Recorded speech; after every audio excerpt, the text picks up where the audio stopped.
Instead of watching Mark and I pottering around in some U-Boot sports car, fun as it is, I've got something completely different, a terrific story for you today. It's about living the race driver dream. You, like me, are going to be green with envy. Now, as a hot laps driver, I'd often have people say to me, "Mate, you've got the best job in the world." And yes, I was fortunate, but like any job, it did have its ups and downs. Today, though, we're going to meet a nice young kid who really does have the ultimate driving job. Now, as you might know, one of Mark's jobs is as the resident driver coach for Rodin Cars in New Zealand. If you've never heard of Rodin, well, you should have. Rodin designs and builds the most astonishing race cars, like the FZ and the F0, completely from scratch at their own incredible factory and racetrack facility in rural New Zealand. It's beautiful, and about as far away from the European hub of open-wheeler racing as you can possibly get. And as Rodin-Carlin, they find and nurture their own race drivers for international categories they race in. At the moment, that's FIA Formula 2, Formula 3, and the British and Spanish Formula 4 championships. These are the stepping stones to go from Go Karts right up to Formula 1. And there's also the F1 Academy, which is an amazing initiative just for women drivers. Now, if you want to get to Formula 1, Carlin is a well-proven way to get there. Dozens of the biggest names, Sebastian Vettel, Nico Rosberg, Robert Kubica, Kevin Magnussen, Carlos Sainz Jr., our very own Danny Ricciardo, and the young guns of today, George Russell, Lando Norris. They've all been through Carlin's front door. Now, Rodin is also particularly proud of finding and launching, for example, Kiwi Kid and now Red Bull driver Liam Lawson on the international stage. You've probably heard of him too. And Liam Lawson fades away through! Okay, enough blather. Now, today's video is about another super quick school kid that Rodin's just found. His name is Alex Ninovic. He's an Australian, and his track record in go-karts here in Australia is just incredible. Look at these stats. 223 race wins already, and he's barely 16. 75% of the time he races, he ends up on the podium. So instead of racing go-karts this year, Rodin's thrown him straight in the deep end. They've sent him off to Europe into the Spanish Formula 4 Championship. At his very first race, never having been to Europe before and competing against 34 often very seasoned competitors, he placed 5th at Spa. Ninovic now challenging Stromstead. That is for 4th and 5th place. Which is an incredibly fast and scary circuit. But now he's back in Australia, and the next round's at Estoril in Portugal, another track he's never been to. And this is where focused driver performance comes in. So Mark's bringing young Alex down to meet Ollie Myers, who is himself an experienced champion racer. And we're going to use the simulators here to get to grips with the Estoril circuit. Importantly, we're going to see how close he can get to the lap record. Now, according to Wikipedia, that's a 1 minute 41, but that's a little out of date. I think he's going to have to do a low 1:39 to be on the pace.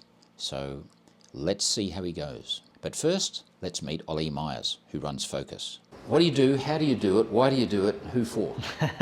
I'm Oliver Myers. I'm ex-British and European racing driver. I have been out in Australia for 10 years now. Focus Drive Performance is a holistic approach to drive performance.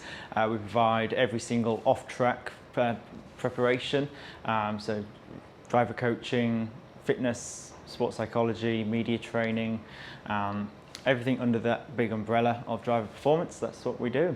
In terms of elite young drivers, we're going to see one today, aren't we? Young Alex Ninovic. Absolutely. Alex Ninovic is taking the world by storm overseas. It was only 6 months ago he first came to Focus, and along with Mark Williamson, and we said, let's take a look at this kid. And now he's competing in Spanish Formula 4 and taking it to the top guys over there. So it's remarkable to see how well he's been doing. But again, he came born and bred out of Focus Drive Performance only 6 months ago. So when you first saw him, put him on the sim, I suppose, and sent him around here, around Sydney Motorsport Park, how were his times? Did he impress you straight away? Really fast. He was one of the fastest drivers we had on the simulator from the get-go. How do you teach the young guys to have an old head on young shoulders? Very difficult, and that's where we like to come into play, providing that trying to give them the experience, the exposure to all these situations that they need. Alex, these drivers racing overseas, living away from home at the age of 15 and 16 is remarkable. And I saw Alex just last week, and the amount that he matured, he's now looking like a 15-year-old going on 22. It really is crazy. It's obviously every kid who likes cars dream to be in that little clique of Lando Norris, Alex Albon, and George Russell, who grew up together, and Nick de Vries and people like that. And that's my generation. I mean, I raced against Lando Norris, I raced against George Russell, I raced against... Did you spank his sorry ass once in a while? We went head-to-head for British Championships. I raced against George many times for years. We went head-to-head, and he won, I won, and I raced against Lando, raced against Lance Stroll. Lots of drivers on the grid today I've raced against, so it's pretty cool. Do you feel some mild resentment that they are now where they are and you're stuck here in Australia training people? Listen, I'm great. I'm just still in motorsport. Yes, I'm not driving Formula One, but I still love what I do. It's a rewarding job, and working with drivers like Alex and the drivers that have gone overseas, it's great to know that you've played a part in making them who they are and what they are. So when Alex comes today, what are we going to do? You're going to whack him on your big sim? We're going to put him on the sim. We're going to see how he goes. He's learning Estoril for the first time. His next race in Spanish F4 is over there, so we're going to try and put some meat on the bones from Estoril. Some meat on the bones. And are you going to actually dice with him? Are you going to jump on the other simulator? Yes, you can see this sim in the background. So driving a simulator is great on your own and develops a great qualifying driver, but that's only 25% of the race weekend. The rest of it is all done in the racing. You've got to look at his performances this year, given the fact that 6 months ago he didn't have any indication that he was going to be racing cars. And I mean, him and his father thought that he was going to be racing in Go Karts in the Australian National Championships. That got turned on its head when he got the call from Rodin-Carlin saying, guess what, you're now racing Spanish F4 literally overnight. So given the fact that he hadn't had 50 test days the year before or whatever leading into this, like a lot of those drivers will have done, or second season for a lot of the drivers, given the fact that he's pushing that top 5 over there already, is only starting to show some of his potential. I'm about to turn 66 next week. That's too late to make it into the big game. Never too late. Come on, get realistic here. There's no way a guy over 40 as a newcomer is going to get into a seriously fast wings and slicks open wheel car and go fast. It's one of those. The kids coming up today are so fast. They really are. Even I'm coming on to 30, and I feel like I'm losing the touch against some of the young kids that are really, really quick. That's life. Yeah, but we take heart from Fernando, don't we? Yeah, we do. And Carlos. Engage full Latino mode. I'm Spanish. I'm gonna go full Latino mode. Have you got a full Latino mode course for people? I'm sure we could get one of us. Can you teach people to dress like Lewis does when he's arriving at the track? Yeah, so we've got an in-house fashion designer as well. Have you? That would be bad. Don't do that. Alex, how do you do, mate? Good to see you, mate. Well overseas. It's going really well. Looking fit? Yeah. Awesome. You feel like you've got no shoes on, right? Whose shoes are they? Mick Schumacher's shoes? Nick Schumacher, not Michael Schumacher, Mick Schumacher. The Mick's. Does he know you nicked them? Are they okay, mate? Are they too tight? No, they're fine. My toe's just there, but Yeah, it's all right. yeah. Okay. All carbon. Yeah. The beauty of this sim setup is that while it's not the last word in high-res graphics, the characteristics of the Formula 4 car and this Estoril track are exactly replicated, right down to the power characteristics of the little 1.4 turbo Abarth motor, the gear ratios, the shock absorber tuning, the brake bias, and the diminishing fuel load. So a lap time here does actually correspond to your lap time in real life. And the same for the driver. The seating position, pedal weight and steering feel and kickback is just right. The only thing Alex isn't getting is the G-forces. But he'll still work up a sweat. You wait and see. Or the other way, soft at the start. It's pretty stiff at the start, and then you just get stiffer. Yeah, okay. What pressure are you getting in the car? What bar are you getting? 85 bar, 90 bar. Yeah, okay. Wow.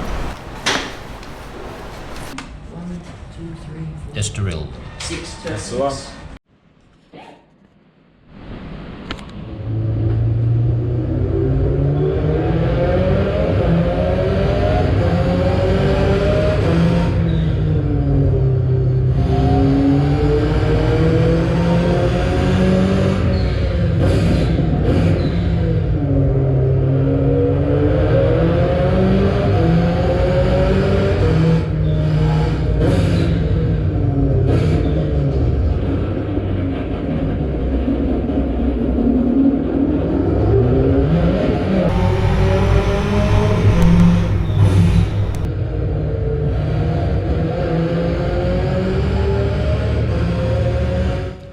of this category is that it's relatively low cost, at least when compared to F3, F2 and F1. The chassis, the engine, the tyres, they're the same for everybody.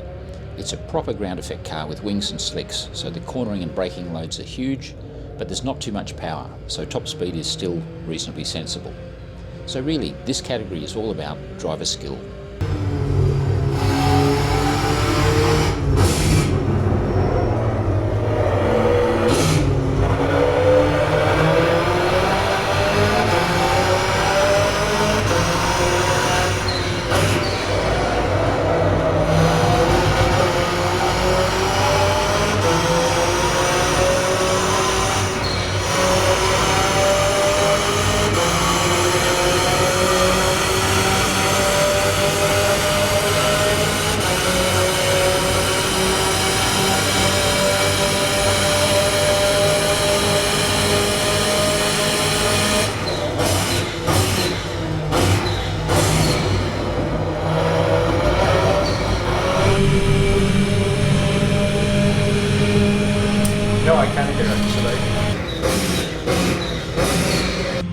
Has he nearly finished this stint?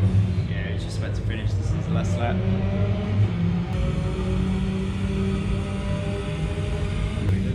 He's what, 0.3 off the good? 0.3, yeah. Really? Yeah, already. First 12 laps and he's 0.3 seconds off a decent lap.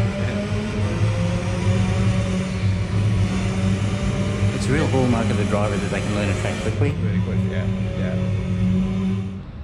Right, so we'll just go through this. I found it helped me coming off there quite tight.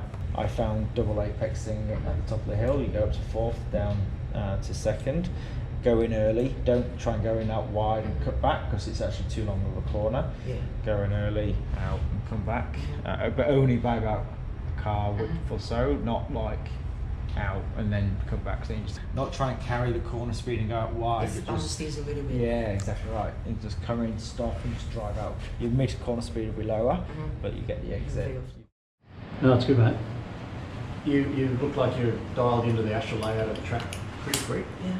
It's a challenging track, isn't it? It's like old school track. Yeah, and you kind of keep those mistakes that you keep making in certain corners, like running off a little bit. Yeah, it's so hard to just judge that. But I think once you get used to it. Yeah. There's a couple of really tricky corners where a couple of times there you're really judging, like you're hunting for every millimetre on turning on the exit, and a couple of times where we on the ripple strip and got sideways. But it's good to see it. You're judging every little bit on the turn. You're not choking the corners at all. So I'd rather just spin off a couple of times here than leave that much in play. Using right to the edge of the track on turn is really good. That's it. Is that good? Yep. It's getting really exciting now. He's running around Estrelin 138.0. See if we can get a 37 out of him. Last lap.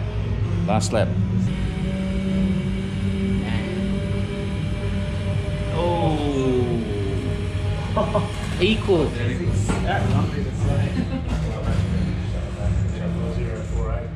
He did a 138.048 and then he did a 138.049.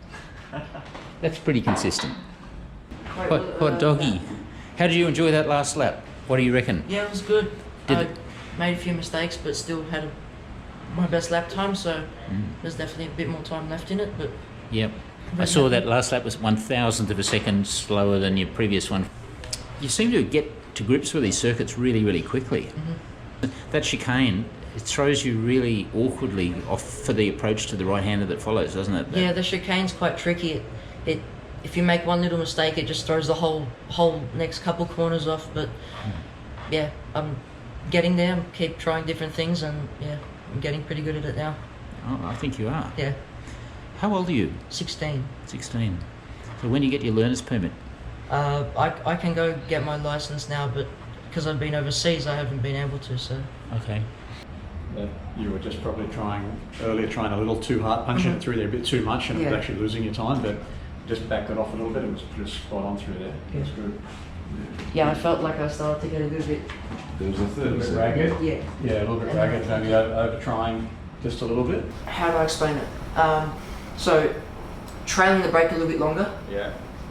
But also turning in a little bit earlier, but a little bit slower. Yeah. So like if you look at it in a data perspective, I'm still on a higher brake pressure while I'm turning in. Like this, like the red one. Yeah. That last lap was going to be a lot quicker. Yeah. To be fair, you clipped the curb in the last second to last corner, the left, and that lost you 2.5 tenths. 2.5 tenths. Yeah. So we're looking at 137.7 or something like that. Yeah, yeah. In this next one, I'm going to go on track with you, and we're going to have a bit of a race. I want to see how much your racing has come on since we last did it. Okay.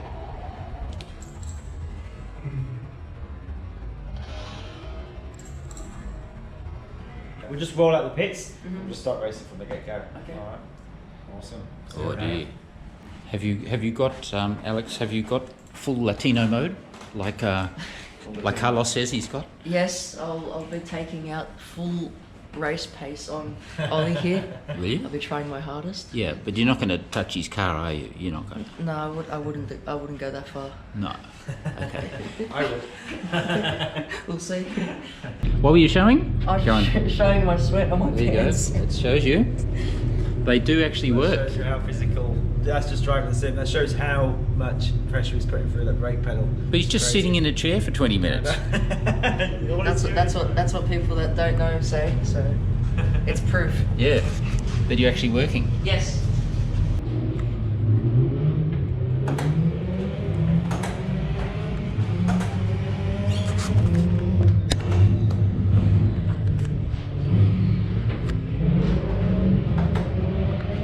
Alright, take it away.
It's really important as young drivers at the level that Alex is at are proficient in the sim, and in fact they need to be excellent in the sim. They need to be able to do that as well as they can drive a car.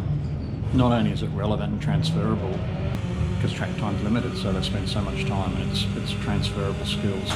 The good thing is, you know, Alex, this is his first time at Estoril. He's not been on the track physically or even in the sim before, and he's really nailed the lap time. He's really comfortable with the track. I know from my perspective, I could do probably 2 or 3 laps in a race car around there, and I'll be pretty comfortable. I'll know what corner's coming up. But in a sim, I struggle with that. It would take me a long time to know what corner's coming up with the references you're getting without the physical inputs. Whereas Alex and all these young kids, they can get straight in. They know what corner's coming up just like they would if they were in the race car for real.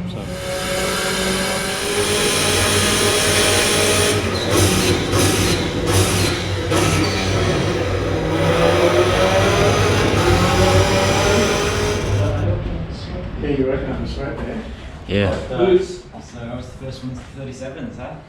Did you know 37? Yeah. Did you? You did a 37. Yeah. Was that on the last lap? 37.9. There you go.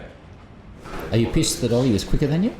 Yeah, a little bit. Are you? I was hoping I'd be a bit faster, but I don't think a 38.0 is pretty bad. yeah, it's pretty close to a 37.9. I think from my point, my end goal is Formula One, so obviously going overseas at a young age would be the optimal thing to do to get the experience and get up amongst all the other drivers. So that's basically the way I've looked at it. I guess you feel a certain responsibility to perform, don't you? Yeah, I guess there's quite a few people that are kind of watching on and hoping it all goes well, but I kind of don't think about that much. I just go about my racing and really concentrate on that. Yeah. Thanks, mate. All good. What do you think, Ollie? Are you happy with today's session? Fantastic. Really, really good. No, really, he's driving really well. Are you just saying that because you beat him? I probably wouldn't have a smile on my face if he was still quicker a than third me. of a tenth of a second? Yeah, no, he's come on leaps and bounds since we last saw him. He's still got a tough chance to beat me in this last one. Yeah, I'm sure he will. Hey, thanks for introducing us to Focus. It's been really great to see you. Thank you very much. Thank you for coming and checking it out. Mate, my pleasure. Next up, Mark versus me. Yeah, that's the next one. Because I know he's not a sim kind of guy.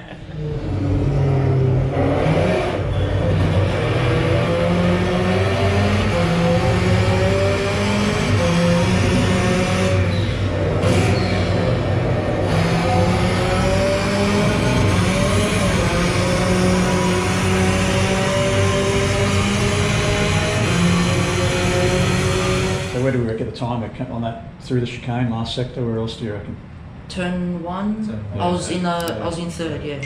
It felt like I could get back on the power a little bit. Upper gear? Yeah. Yeah, okay. And you made your apex for the first time today. I did. And turn two, I hit the apex nicely. Yes. As well. So yeah, I know what I'm talking about. Is it turn two that I knew?